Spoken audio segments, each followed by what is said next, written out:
Hello mga ka-story, for today's video, ayan, sasabihin ko naman sa inyo kung bakit hindi ako natatakot or hindi ako nababothered sa mga sari-sari store na andito sa aming lugar, mababago man yan, or dati ng sari-sari store.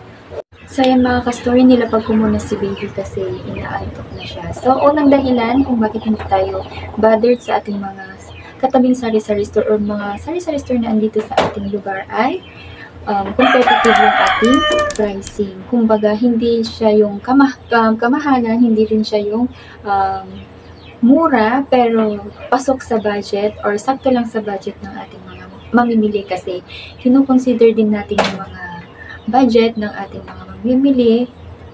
And syempre, karamihan din kasi sa mga customer natin dito sa tindahan ay yung mga kapitbahay natin. So, alam naman natin yung kalagayan or sitwasyon nila sa buhay.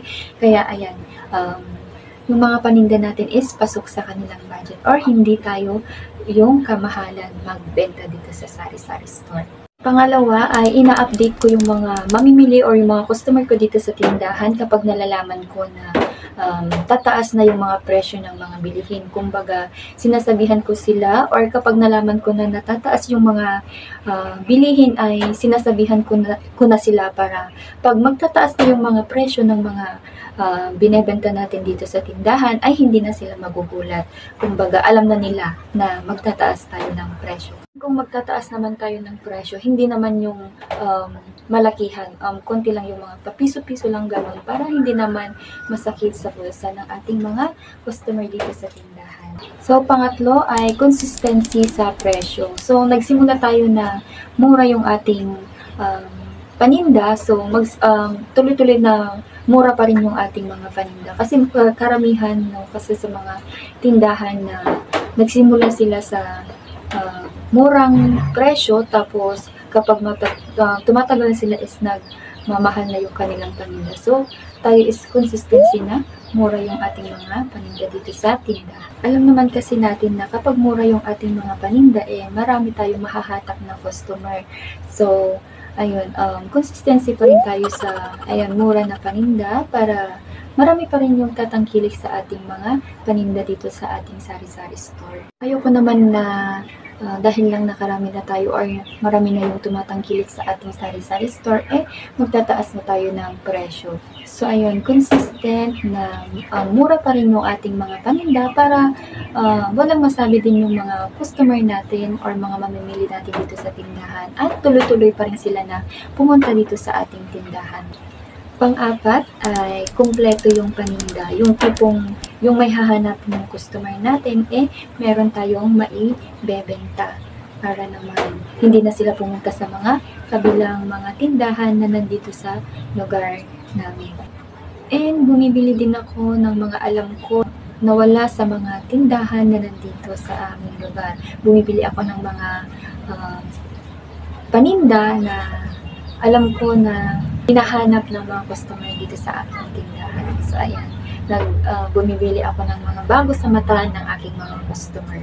Number 5 ay hindi ko hinahayaan na maubusan ng laman ng aking tindahan. For example, ayan, nakikita niyo sa likod ko yung mga bungi-bungi na wala nang. Mamaya bibili tayo kasi kapag nawalan tayo ng stock or paninda, ay sayang naman yung sales.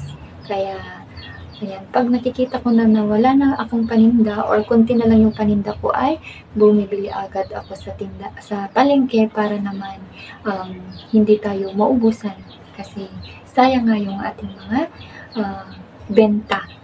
Number 6, customer service. Ayan, dapat nakangiti tayo pag nagbebenta tayo.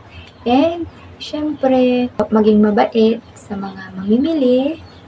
And mag-thank you kapag tapos ng bumili yung mga customer natin para ganahan sila na bumalik ulit dito sa ating tindahan.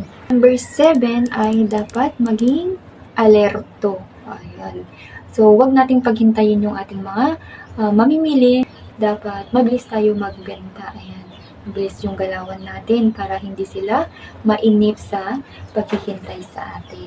Number 8 ay nakikinig ako sa mga suggestion ng ating mga customer o mga mamimili. Minsan meron sila yung mga product na gusto nilang ibenta mo, so nakikinig tayo dyan. Nililista natin yan at binibili natin para naman masatisfy natin yung ating mga customer na pumupunta dito sa ating tindahan. Number 9 ay ginagawa kong attractive yung aking sari-sari store at syempre malinis para mas marami yung makapansin sa ating sari-sari store.